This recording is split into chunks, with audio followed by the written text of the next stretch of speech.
kembali bersama saya Yosi di acara review dan outlooknya Okta Investama Berjangka. Seperti biasa, sebelum kita masuk ke dalam, terlebih dahulu kita akan menginformasikan mengenai apa saja tentang Okta Investama Berjangka. Nah, untuk perizinan dari Okta Investama Berjangka itu sudah sangat-sangat lengkap, di mana kita sudah ada perizinan dari Bapepti, kemudian tergabung di Lembaga Clearing Berjangka Indonesia, ICDX, dan juga Asosiasi Aspetindo. Kemudian untuk penghargaan dari Okta Investama Berjangka itu sudah oke juga, sudah memenangkan The Most Transparent Broker dan The Most Excellent Broker. Kemudian untuk kelebihan trading di platform MT5-nya Okta Investama Berjangka itu ada banyak. Yang pertama kali itu adalah low spread, di mana future ini paling banyak dicari oleh para rekan-rekan trader dikarenakan akan lebih cepat memudahkan mendapatkan peluang trading profit di market, dikarenakan spreadnya yang rendah. Disitulah memungkinkan untuk bertrading ala scalping. Kemudian low commission, charge commission pun juga sangat-sangat minim. Dan free swap, bicara free swap ini nih merupakan salah satu unggulannya platform MT5 Okta Investama Berjangka, dikarenakan sedari awal trader membuka account sampai dengan seterusnya itu betul-betul free swap. Kemudian proses withdrawal itu juga sangat cepat menggunakan jam lokal Bank Umum Nasional. Dan yang terakhir, kita ada program yang namanya Okta Vaganza, yang mana setiap kali trader itu bertransaksi di market, disitulah akan berubah menjadi lot, dan dari lot itu akan di-redeem menjadi poin-poin, dan dari poin-poin yang ada itu akan langsung dapat di-redeem menjadi hadiah langsung. Katakanlah mulai dari voucher 100.000, 200.000, emas 1 gram, 5 gram, 10 gram, motor listrik, bahkan sampai yang tertinggi itu mobil listrik. Dan lagi-lagi kami tekankan, ini merupakan betul-betul hadiah langsung, jadi bukan diundi. Kemudian untuk media sosial Okta Investama Berjangka itu ada banyak. Ada website www.okta.co.id. Kemudian kita juga memiliki Facebook, ada Instagram, ada YouTube channel, kemudian Twitter dan juga TikTok. Tetapi kami declare Okta Investama Berjangka tidak menggunakan platform media sosial Telegram. Nah, tanpa melupakan disclaimer, materi ini bersifat informatif untuk referensi dan seterusnya. Oke, kita mulai ya, masuk ke dalam materi. Tetapi memang sebelum masuk ke dalam materi, sebelumnya kami mengucapkan selamat tahun baru. Semoga Okta trader sekalian semakin bagus tradingannya selama setahun ke depan. Karena memang dibilang podcast ini merupakan podcast pertama di awal tahun 2025. Nah, kita review sedikit apa yang menjadi penggerak market di sesi perdagangan pekan kemarin tanggal 30 Desember. Itu sebelum kita memasuki liburan, ada inflasi Spanyol yang mengalami peningkatan dari 2,4% menjadi 2,8%. Sedangkan Chicago PMI untuk Amerika Serikat itu terjadi penurunan dari level 40.2 menjadi 36.9. Sedangkan pending home sales untuk Amerika Serikat itu dirilis meningkat dari 1,8% menjadi 2,2%. Disinilah masih menggambarkan bahwa situasi perumahan di Amerika Serikat masih lebih baik ketimbang negara-negara lain. Kemudian untuk China di tanggal 31 Desember, manufacturing PMI dirilis sedikit menurun dari level 50.3 menjadi 50.1. Sementara non-manufacturing PMI itu dirilis meningkat dari 50.0 menjadi 52.2. Nah, bicara China memang tidak ada habis-habisnya.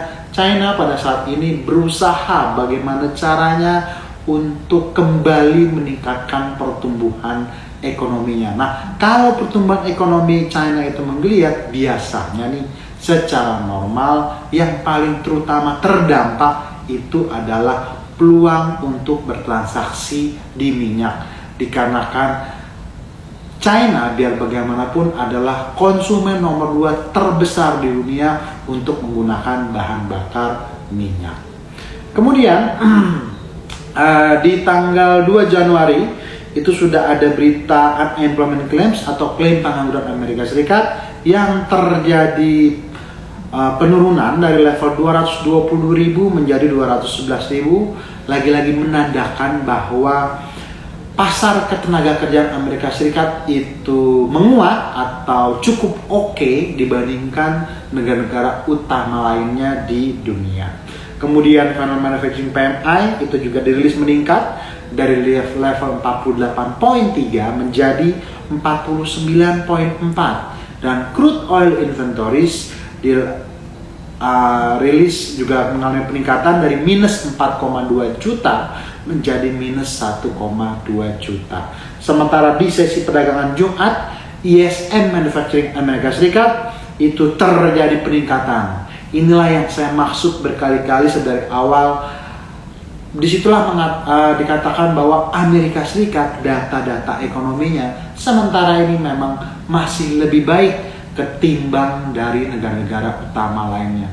Katakanlah misalnya bicara ISM Manufacturing PMI, Amerika Serikat pada saat kita lihat sekarang itu berada di level 49.3. Sementara negara Uni Eropa dan anggota-anggotanya, katakanlah ada Prancis, ada Itali, ada Spanyol, ada Jerman di situ, dan negara-negara kecil lainnya, itu mereka rata-rata hanya berada di level 43, yang paling terbesar itu hanya di level 46. Sementara Amerika Serikat, lagi-lagi kita lihat masih lebih baik ketimbang negara-negara tersebut, which is berada di level 49.3. Nah, kemudian untuk Wall Street sepanjang tahun 2024 kita harus review ya. Nasdaq itu sebetulnya mengalami kenaikan yang sangat signifikan, yaitu kenaikan sebesar 28,6%. Jadi dari Januari 2024 sampai dengan Desember 2024 itu kenaikannya 28,6%. Sementara S&P 500 yang menjadi acuan saham unggulan Amerika Serikat itu juga mencatat kenaikan sebesar 23,3%. Inilah menandai kenaikan 2 tahun terbaik semenjak tahun 1997-1998. Dan Dow Jones yang merupakan kumpulan saham-saham daripada Amerika Serikat itu pun juga mengalami kenaikan sebesar 12,9%. Jadi secara merata nih, indeks Wall Street dari 3 indeks, yaitu kami ulangi lagi ya, Dow Jones, S&P 500 dan Nasdaq itu betul-betul mengalami pertumbuhan yang sangat signifikan. Yang paling kuat itu adalah di Nasdaq. Nah, pertanyaannya begini, Pak, kenapa nih Pak? Kan justru S&P 500 itu kan sangat unggulan.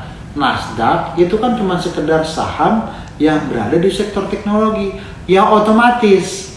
Dan jangan pernah lupa, sepanjang tahun 2024 di podcast Alex Monday tahun lalu selalu kita ingatkan bahwa yang menjadi primadona, yang menjadi acuan para pelaku pasar itu adalah saham-saham berbasiskan teknologi, terutama saham-saham yang berkaitan dengan AI.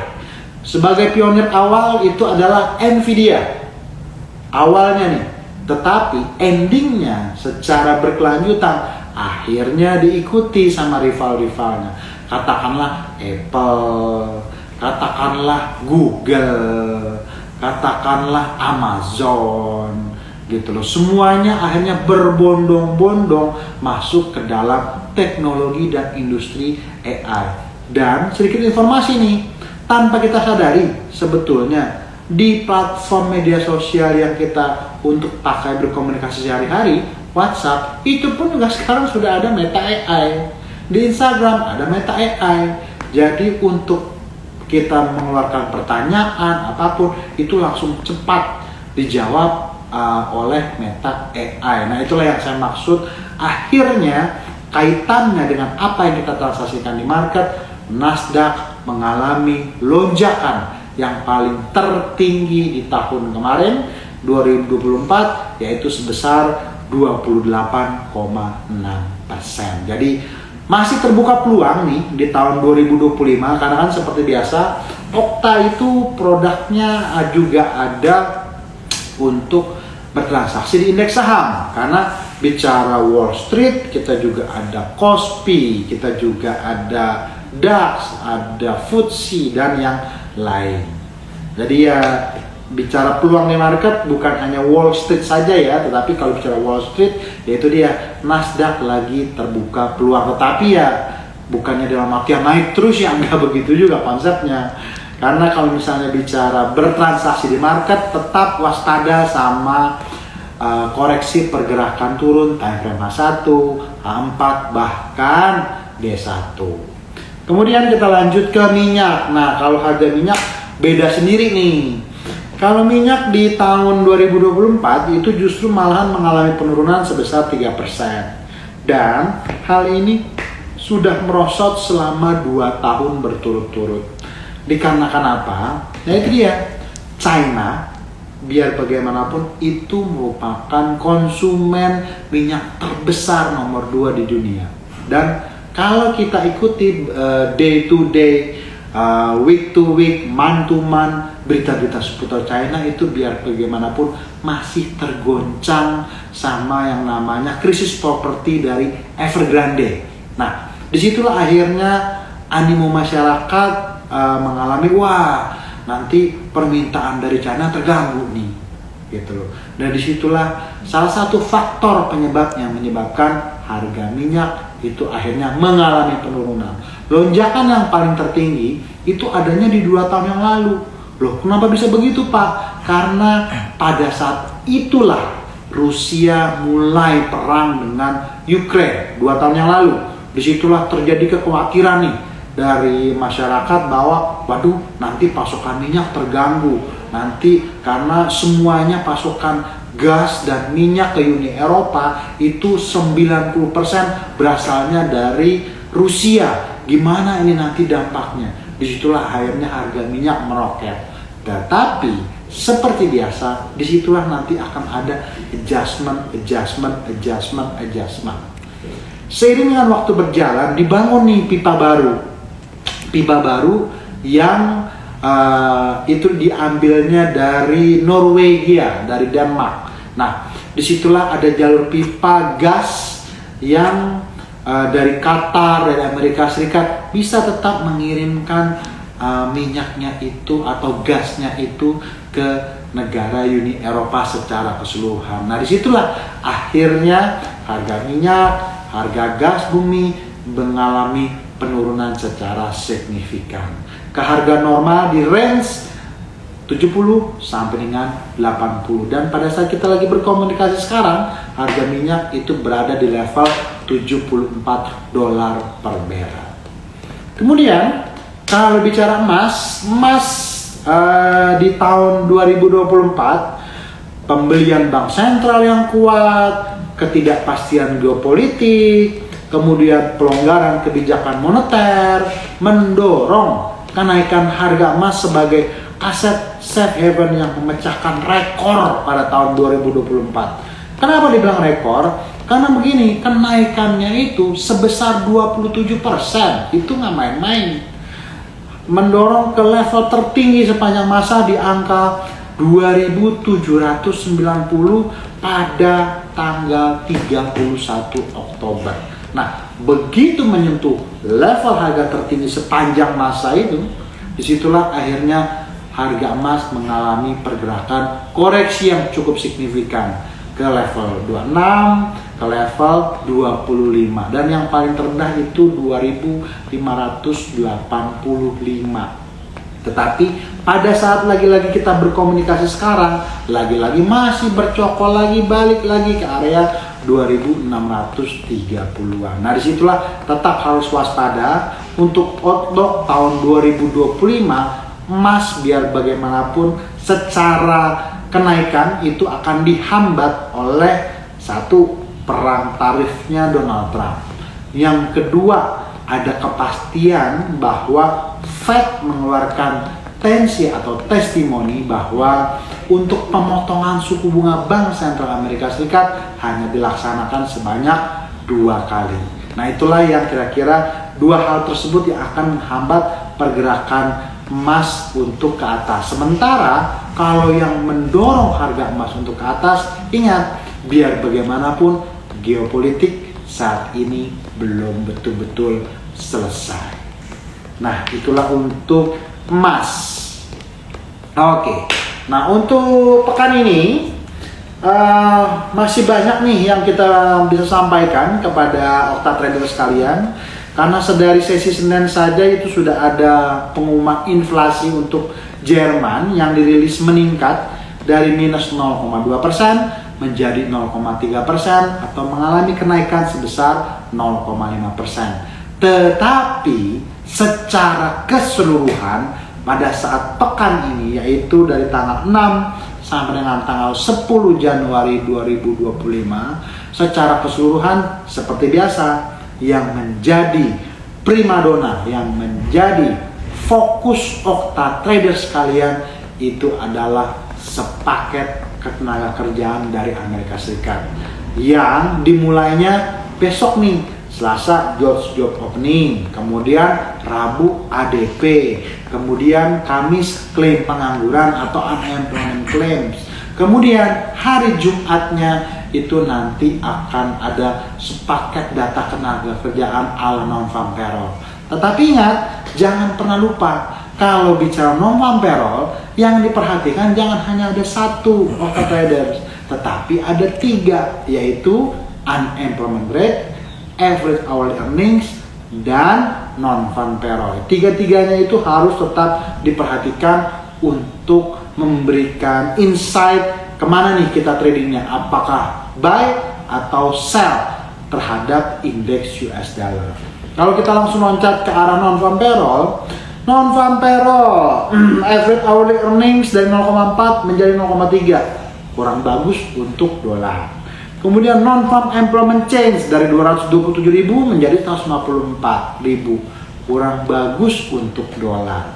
Dan unemployment rate itu sama-sama bertengger di level 4,2%. Nah, kalau bicara seperti itu secara normal, kalau memang betul adanya non-farm itu menurun, average hourly earnings itu juga menurun, sementara unemployment rate itu tetap, dapat dikatakan pada saat hari Jumat nanti non-farm atau pergerakan dolar itu akan mengalami pelemahan. Tetapi dalam tanda kutip, tanpa melupakan disclaimer on, ingat ya, kalau betul-betul data non-farm payroll-nya itu akan dirilis keluarnya mengalami penurunan seperti yang ditunjukkan sekarang.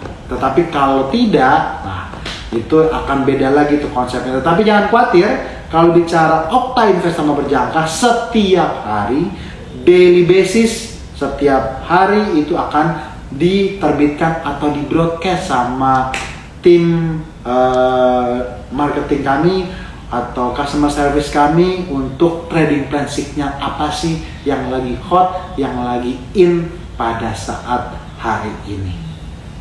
Oke, kemudian untuk support dan resisten Wall Street itu sedang mengalami pergerakan naik dengan resisten di 21531, 21701 hingga 21871 untuk Nasdaq. Sementara untuk S&P 500 resisten utama di 6010, kemudian 6042 dan yang terakhir di 6082. Jadi inilah kesempatan ya, karena Nasdaq dan S&P 500 itu sedang menurun, sebetulnya sedang terkoreksi, tetapi pada saat ini lagi mulai terangkat naik kembali. Kemudian untuk euro dan pound sterling samplingnya itu juga kelihatan banget nih, kita ngelihat di grafik itu kan juga sedang terjadi penurunan. Tetapi kalau bicara target reboundnya atau di mana nih Pak, saya mau nge-sell nih boleh sell walaupun dia lagi naik karena kan memang lagi sedang menurun. Nah, target atasnya atau resistannya itu ada di untuk euro di 1.0340, 1.3066, 1.042 dan 1.0430. Sementara untuk pound sterling itu di 1.2449, 1.2479 hingga 1.2597. Nah, jadi itulah kalau bicara reboundnya itu pasti naik. Jadi begini ya, nggak pernah bosan-bosannya kita sampaikan pada saat lagi tren turun ya pasti dong ada pergerakan rebound. Begitu juga pada saat pergerakan positif itu dong pasti akan ada pergerakan koreksi. Nah, disitulah kita harus tahu nih, kita harus jeli nih pada saat dia lagi turun. Oh, resisten untuk saya menjualnya itu di mana, gitu loh. Ya, jadi reboundnya dia itu akan sampai ke mana. Tetapi apabila reboundnya itu melewati batas ini, barrier ini, atau resisten yang dianggap psikologis utama, disitulah akhirnya tren bisa berubah. Kemudian untuk komoditas, untuk minyak, nah ini nih yang kita sampaikan, minyak lagi jadi primadona pasar lagi nih, lagi terbang dia ke level 74, berarti dapat dikatakan, wah Pak, tapi kan ini udah ke 74 nih Pak, saya sudah terlambat nih ngambil posisi buy, jadi baiknya gimana dong? Ya bukan baiknya gimana dong, ya sudah sabar gitu loh. Kalau misalnya mau pasang posisi buy, ya boleh, tetapi cari posisi buy limit berdasarkan support 1, support 2, support 3. Tetapi kalau misalnya lebih bersabar, ya sudah, cari saja momen sell-nya. Momen sell-nya atau target resistannya ada di 75.73, 77.11 hingga 78.43. Nah, itulah target untuk melakukan sell yang kontra trend. Nah, kalau misalnya bicara minyak, biar bagaimanapun minyak ini range normalnya berada di angka 65 sampai dengan 85 dolar per barrel. Di atas 85-an itu area yang bagus untuk melakukan sell. Mendekati area 60-an itu area yang bagus untuk melakukan posisi buy. Nah, kalau sekarang ini areanya sudah di tengah-tengah, sudah ya harus lebih waspada lah kalau untuk entering posisi di minyak. Kemudian kalau untuk emas dia itu sebetulnya kalau kita lihat secara jeli, dia itu sedang membentuk symmetrical triangle pattern secara teknikal.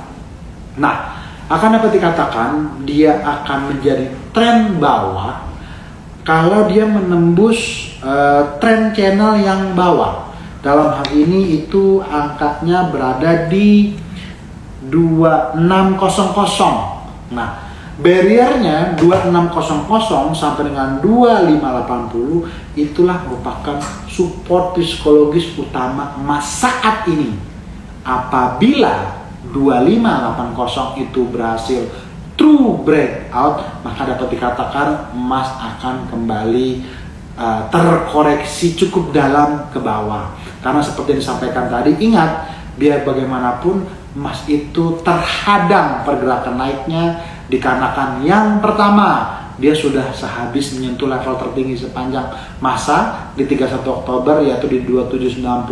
Kemudian dia itu terhadang sama perang tarifnya Donald Trump, dan yang ketiga dia itu terhadang sama kemungkinan Fed atau Bank Sentral Amerika Serikat hanya memotong 2 kali. Nah, disitulah tendensi koreksi emas itu akan bisa terjadi. Tetapi kalau untuk bicara secara geopolitik, secara makro, kenaikan emas atau tren positif emas itu sebetulnya masih cukup terbentuk, karena sebagian analis bahkan untuk LBMA bahkan JP Morgan masih sekarang ini mengekspektasikan emas untuk ke arah target 2941. Tetapi ya kita akan lihat nih sama-sama berjalan berita yang ada itu sepanjang tahun 2025 ini akan seperti apa. Karena ingat, market atau harga bukan bergerak berdasarkan indikator, tetapi bergerak berdasarkan berita apa, data ekonomi apa yang akan terjadi, yang akan mempengaruhi pergerakan di komoditas pairing tersebut. Oke, sudah selesai materinya. Tidak pernah bosan-bosannya saya ingatkan kepada rekan-rekan octo trader sekalian, pada saat bertransaksi di market selalu rencanakanlah dahulu tradingan Anda dan tradinglah berdasarkan apa yang sudah direncanakan terhadap market bersama platform NT5-nya Okta Invest sama Berjangka. Bersama saya Yosi di pekan depan. Sampai ketemu lagi di pekan depan. Bye-bye.